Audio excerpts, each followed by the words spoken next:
બસ હવે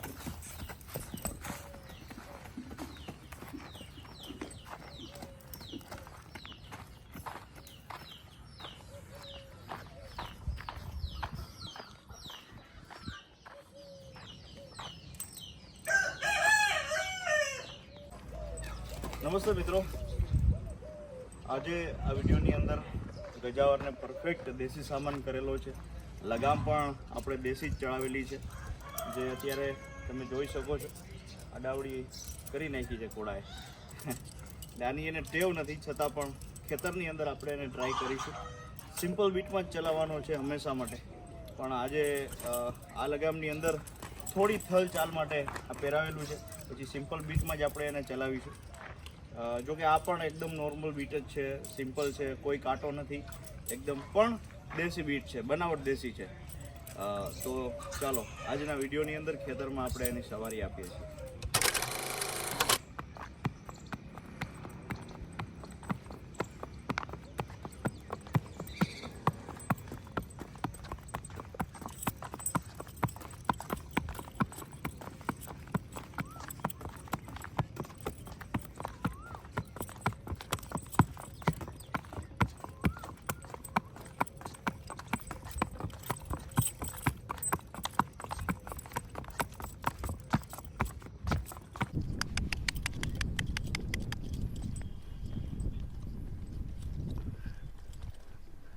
તો દેશી સામાનની સાથે ભાઈને થોડી આમ અનકમ્ફર્ટેબલનેસ ફીલ થાય, કારણ કે શું છે, આ થયો હોય નહીં, જાજો સામાન કદાચ લાગતો હોય તેવું મને લાગે.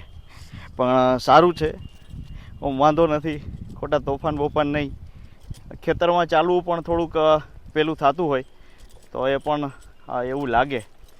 એટલે હવે એને આમ આડી પટ્ટી, ઊભી પટ્ટી બધી બતાવીએ અને થોડીક ચાલમાં પણ ચલાવીએ તો એને પણ થોડીક મજા આવે.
ભાઈ બધા સિમેન્ટના રોડ ઉપર ચાલવું પણ એક પ્રકારની આ પ્રેક્ટિસ જ છે.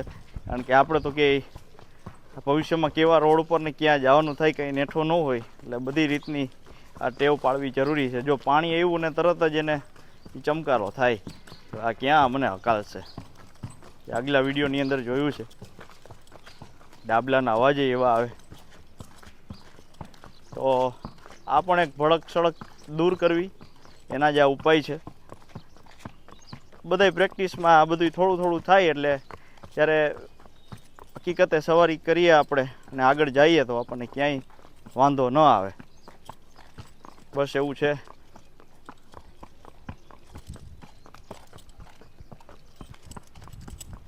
તો ચાલો આ વિડીયોને અહીંયા સુધી રાખીએ. રાજલની વછેરી છે તમને હવે કદાચ એક નહીં એના પછીના વ્લોગમાં હું બતાવીશ. પહેલા દિવસથી એને વિડીયો મેં બનાવેલા છે, એ પછી અપલોડ કરીશ, આપ જોઈ શકશો.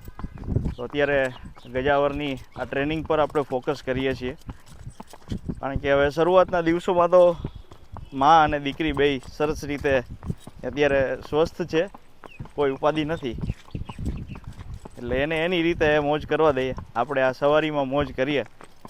મળીશું નેક્સ્ટ વ્લોગમાં ફરીથી વેસ્ટર્ન સેડલ ને આપણો જે પરફેક્ટ ગજાવરને જે ચાલમાં ચલાવવાનો છે એ જ ચાલ માટે. ત્યાં સુધી વ્લોગ પર આપ રહેજો. આપણને શું લાગે છે કોમેન્ટમાં જણાવો જ છો, પણ જણાવજો. હજી કાંઈ પણ નવી વાત હોય તો મને ગમશે. ધન્યવાદ. જય હિન્દ.